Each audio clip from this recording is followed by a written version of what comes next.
नमस्कार दोस्तों, मेरा नाम है विवेक और आप देख रहे हैं एग्जाम से हेड यूट्यूब चैनल। जैसा कि आपको पता ही होगा कि इस चैनल पे आपको डेली हर रोज 2 लेटेस्ट गवर्नमेंट जॉब के बारे में बताया जाता है, जिसमें कि पहली वीडियो सुबह 10 बजे आती है और दूसरी वीडियो दोपहर में 3 बजे। तो अगर आप चैनल पे पहली बार आए हो और सरकारी नौकरी लेना चाहते हो तो तुरंत इस चैनल को आप सब्सक्राइब कर लो। हर रोज 2 नई गवर्नमेंट जॉब के बारे में आपको पता चलते रहेगा। बात करें दोस्तों आज की गवर्नमेंट जॉब की, तो आज की गवर्नमेंट जॉब हर बच्चे को पसंद आने वाली है। ऐसा मैं इसलिए कह रहा हूं क्योंकि ये गवर्नमेंट जॉब आई है केंद्रीय सचिवालय के अंदर।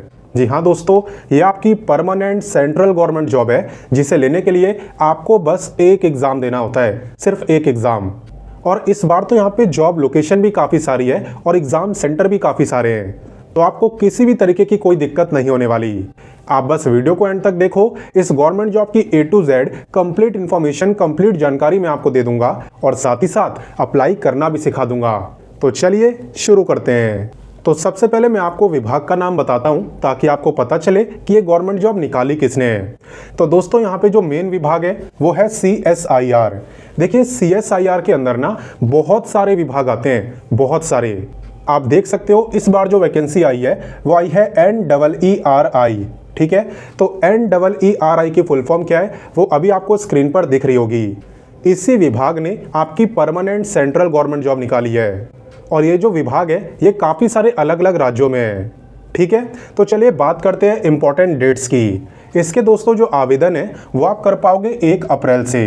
1 अप्रैल से आप इस गवर्नमेंट जॉब में अप्लाई कर पाओगे एंड फॉर्म अप्लाई करने की लास्ट डेट है 30 अप्रैल। ठीक है, इसकी जो फीस है वो भी आपको 30 अप्रैल तक दे देनी होगी। एंड बात करें कि एग्ज़ाम कब होगा, तो देखिए अभी यहाँ पे एग्ज़ाम की डेट अनाउंस तो नहीं करी है, लेकिन हाँ मैं आपको बता सकता हूँ आपका एग्ज़ाम यहाँ पे जुलाई मंथ में हो सकता है। ठीक है, यहाँ पे 90% चांस है कि आपका एग्ज़ाम जुलाई मंथ में होगा। तो आप यही मान के चलना और इसी हिसाब से तैयारी करना। तैयारी कैसे करनी है, क्या पढ़ना है, कौन सी बुक बेस्ट है, सब कुछ मैं आपको बताऊंगा। आप बस आराम से वीडियो देखो। बाकी इतना तो आपको समझ आ गया होगा, इसमें आपको कोई डाउट नहीं होगा। तो चलिए आगे लेके चलता हूँ। तो चलिए अब बात करते हैं क्वालिफिकेशन की, यानी कौन इस गवर्नमेंट जॉब में अप्लाई कर सकता है। तो देखिए बहुत ही सिंपल क्वालिफिकेशन मांगी है। यहाँ पे कोई भी 12वीं पास जूनियर सेक्रेटरीट असिस्टेंट, यानी जिसे हम हिंदी में बोलते हैं सचिवालय सहायक, वो बन सकता है और चाहे तो जूनियर स्टेनोग्राफर में भी अप्लाई कर सकता है। अगर आपको मैथ से डर लगता है ना, अगर आपको मैथ का फोबिया है, तो आप अप्लाई करना जूनियर स्टेनोग्राफर में, क्योंकि इसके अंदर मैथ का कोई भी क्वेश्चन नहीं आता, एक छोटा सा सिंगल क्वेश्चन भी नहीं। एक्चुअली में मैथ पूछी ही नहीं जाती। ठीक है, तो अगर आपको मैथ से डर लगता हो तो आप स्टेनोग्राफर में अप्लाई कर देना।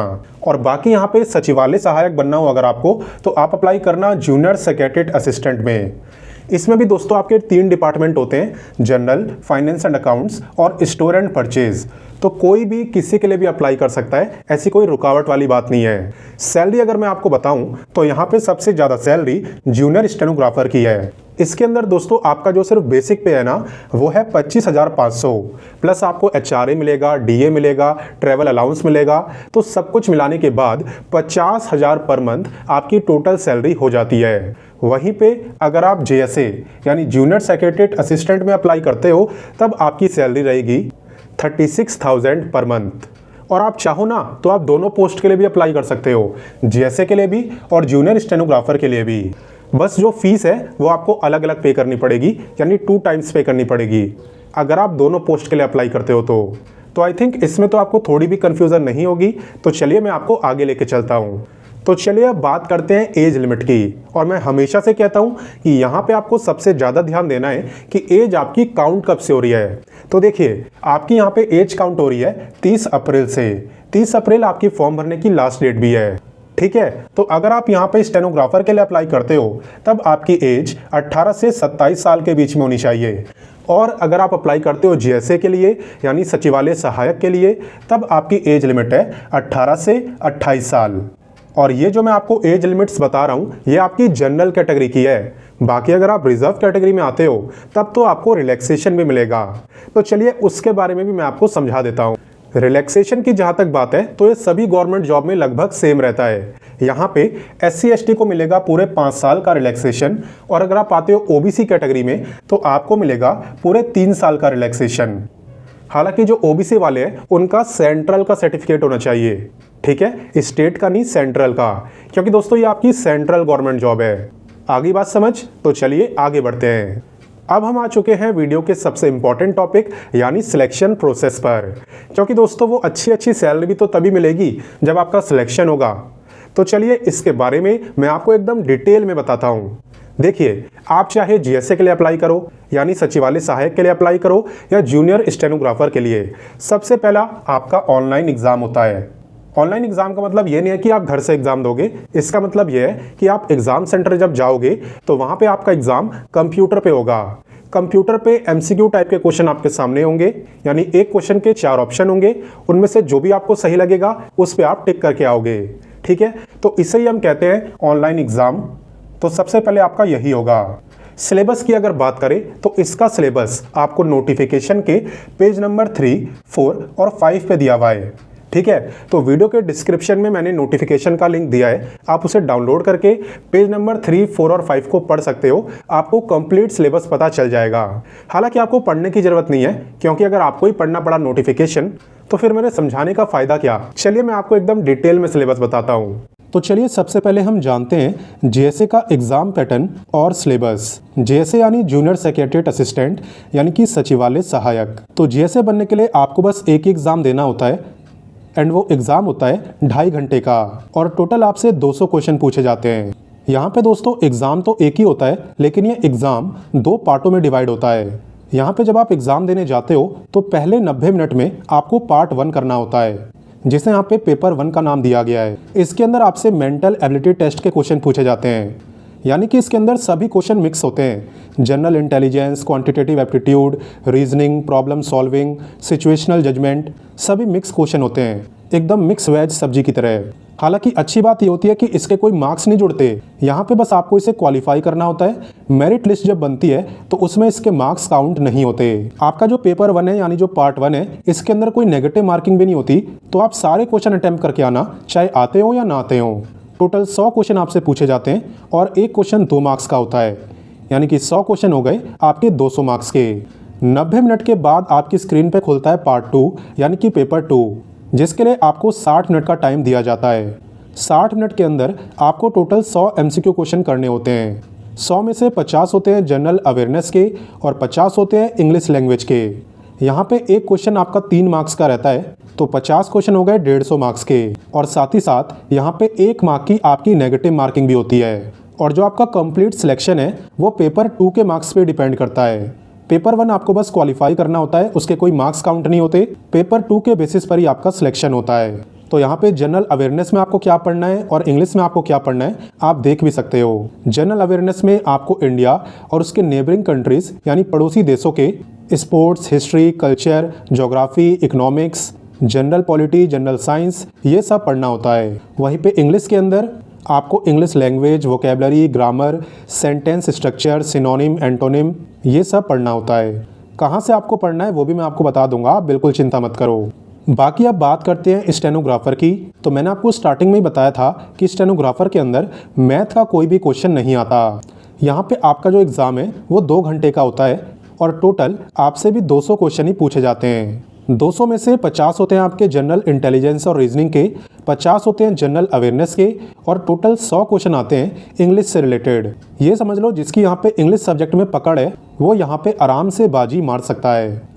यहाँ पे आपका जो एक क्वेश्चन है वो 1 ही मार्क्स का होता है, साथ ही साथ 0.25 मार्क्स की आपकी नेगेटिव मार्किंग भी होती है। और यहाँ पे स्टेनोग्राफर का एग्जाम क्वालिफाई करने के बाद आपका शॉर्ट हैंड का टेस्ट भी होता है। आपको पता होगा कि स्टेनोग्राफर को स्टेनोग्राफी यानी शॉर्ट हैंड आनी चाहिए।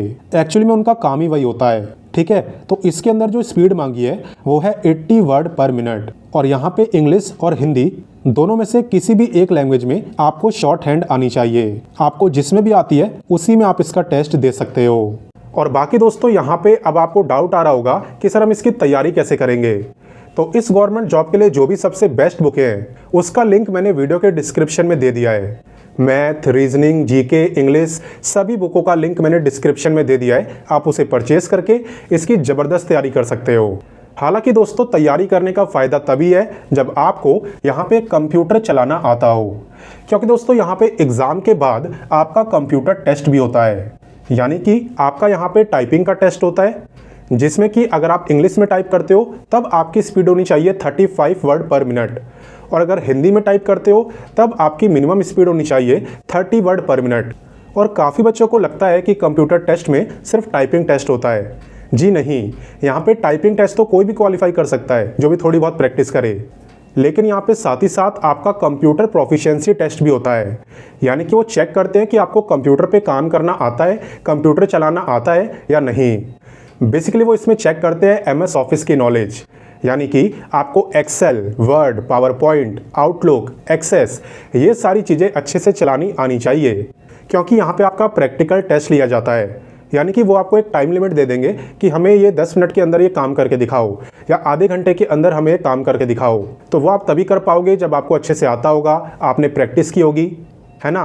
तो यहाँ पे एग्ज़ाम क्वालिफाई कर लो लेकिन कंप्यूटर टेस्ट में अटक जाओ तो क्या फ़ायदा, आपकी सारी मेहनत बर्बाद हो जाएगी जो भी आपने एग्ज़ाम के लिए करी होगी। बट चिंता मत करिए, ऐसा मैं आपके साथ होने नहीं दूंगा। अगर आपको कंप्यूटर चलाना नहीं भी आता तो भी यहाँ पे आपका सिलेक्शन होगा, क्योंकि कंप्यूटर सिखाने की जिम्मेदारी मेरी। अगर आपको नहीं आता तो चिंता की कोई बात नहीं है। हमने एमएस ऑफिस का एक कंप्लीट कोर्स बना रखा है जिसमें आपको MS Word, Excel, PowerPoint, Outlook, MS Access सब कुछ सिखाया गया है, वो भी बेसिक से एडवांस लेवल तक। सारी चीजें आपको शुद्ध हिंदी में समझाई गई हैं, एकदम डिटेल में, स्टेप बाय स्टेप, ताकि एक छोटा बच्चा भी समझ जाए। ऊपर से ये कोर्स आपके पास लाइफ टाइम रहने वाला है, तो आप जब चाहो, जितनी बार चाहो इसकी वीडियोस को देख सकते हो। इसे लेने के लिए आपको बस इस व्हाट्सएप नंबर या इंस्टाग्राम आईडी पर हमें मैसेज कर देना है एमएस ऑफिस कोर्स। देन हमारी टीम आपको जल्द से जल्द रिप्लाई करेगी और ये कोर्स दे देगी सिर्फ 199 रुपए में। तो जो चीज आपको बाहर 7 से 8 हजार रुपए में सिखाई जाती है वो हम आपको सिर्फ 199 रुपए में दे रहे हैं, क्योंकि हमारा काम आपसे पैसे कमाना नहीं, आपको सिखाना है। और दोस्तों आप में बस सीखने की इच्छा होनी चाहिए, ठीक है। आप लैपटॉप से भी एमएस ऑफिस कोर्स कर सकते हो, कंप्यूटर से भी, और यहाँ तक कि अपने फ़ोन से भी, ठीक है। बाकी ज़्यादा जानकारी के लिए स्क्रीन पे आपको जो नंबर दिख रहा है इस पे आप मैसेज कर लेना, हमारी टीम आपको सब कुछ बता देगी। तो आई थिंक इसमें आपको अब कोई कन्फ्यूज़न होगी नहीं। तो चलिए आगे बढ़ते हैं। अब दोस्तों मैं आपको बताता हूँ एप्लीकेशन फ़ीस के बारे में। तो देखिए यहाँ पे अगर आप जनरल, ओबीसी या ईडब्ल्यूएस में आते हैं और मेल है, पुरुष हैं, तब आपकी फ़ीस लगेगी 500। बाकी यहाँ पे SC, ST, physically handicapped, ex serviceman, सभी फीमेल, इन सब की कोई फ़ीस नहीं लगने वाली। ये सभी लोग बिल्कुल फ्री में अप्लाई कर सकते हैं। एक बार फिर से बता रहा हूँ, फ़ीस किसकी लगेगी? फ़ीस लगेगी जनरल, ओबीसी और ईडब्ल्यूएस के बस मेल कैंडिडेट्स की। तो चलिए आगे बढ़ते हैं। अब दोस्तों मैं आपको इसमें आवेदन करना सिखा देता हूँ, अप्लाई करना सिखा देता हूँ। तो जैसा कि मैंने आपसे बोला है कि इसके जो आवेदन है वो 1 अप्रैल से शुरू होंगे, ठीक है। तो 1 अप्रैल को आप वीडियो के डिस्क्रिप्शन में जाना, अप्लाई लिंक पे क्लिक करना। क्लिक करने के बाद आपका सबसे पहला काम है न्यू रजिस्ट्रेशन करने का, ठीक है। वहाँ पे आपको सामने ही ऑप्शन मिल जाएगा न्यू रजिस्ट्रेशन करके, उस पर आप क्लिक करना और सबसे पहले अपना रजिस्ट्रेशन करना। रजिस्ट्रेशन करने के बाद आपको फ़ीस की पेमेंट करनी होगी, जो कि आप ऑनलाइन ही कर सकते हो। फ़ीस की पेमेंट करने के बाद आपका काम होता है लॉगिन करने का। लॉगिन करने के लिए आपको यूज़र नेम डालना होता है, जो कि रजिस्टर करने के बाद मिलता है, ठीक है। यूज़र नेम और पासवर्ड डाल के आप यहाँ पे लॉगिन कर सकते हो और कंप्लीट फॉर्म को भर सकते हो without any issue, without any problem. हालांकि कोई भी डाउट आए, कुछ समझ ना आए तो आप कमेंट करके पूछ भी सकते हो। तो चलिए अब फाइनली बात करते हैं कि यहाँ पे जॉब लोकेशन क्या रहेगी और एग्ज़ाम सेंटर्स क्या रहेंगे। तो यहाँ पे दोस्तों आपकी जॉब लोकेशन और एग्ज़ाम सेंटर दोनों बिल्कुल सेम है, कोई फ़र्क नहीं है। आप देख सकते हो एग्ज़ाम सेंटर की अगर बात करें तो वो रहेंगे दिल्ली, मुंबई, चेन्नई, कोलकाता एंड हैदराबाद में। यानी कि भारत के जितने भी सबसे बड़े शहर हैं सभी के अंदर यहाँ पे एग्ज़ाम सेंटर अवेलेबल है। और इतना ही नहीं, आपकी जो जॉब लोकेशन है ना वो भी इन राज्यों के अंदर है। यहाँ पे दिल्ली, मुंबई, चेन्नई, कोलकाता, हैदराबाद ये सभी आपकी जॉब लोकेशन भी है। तो इनमें से कहीं पे भी आपकी पोस्टिंग हो सकती है, जहाँ पे भी आप प्रेफरेंस दोगे। तो मैंने अपनी तरफ से आपको इस भर्ती की सारी जानकारी दे दी है। हालांकि इसके बावजूद कोई डाउट हो तो कमेंट करके पूछना।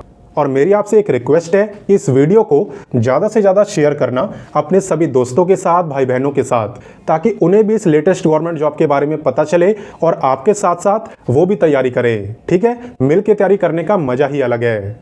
और साथ ही में दोस्तों, अगर आपको मेरे समझाने का तरीका पसंद आया हो तो वीडियो को लाइक भी कर देना। वैसे भी आप जानते हो, आपका एक लाइक मुझे काफ़ी मोटिवेट करता है, तभी तो रोजाना 2 गवर्नमेंट जॉब आपके लिए ला पाता हूँ, सिर्फ आपके मोटिवेशन की वजह से, आपके प्यार की वजह से। बाकी चलिए मिलते हैं नेक्स्ट वीडियो में फिर एक नई गवर्नमेंट जॉब के साथ। तब तक के लिए अपना ख्याल रखिए, अच्छे से पढ़ाई करिए। जय हिंद।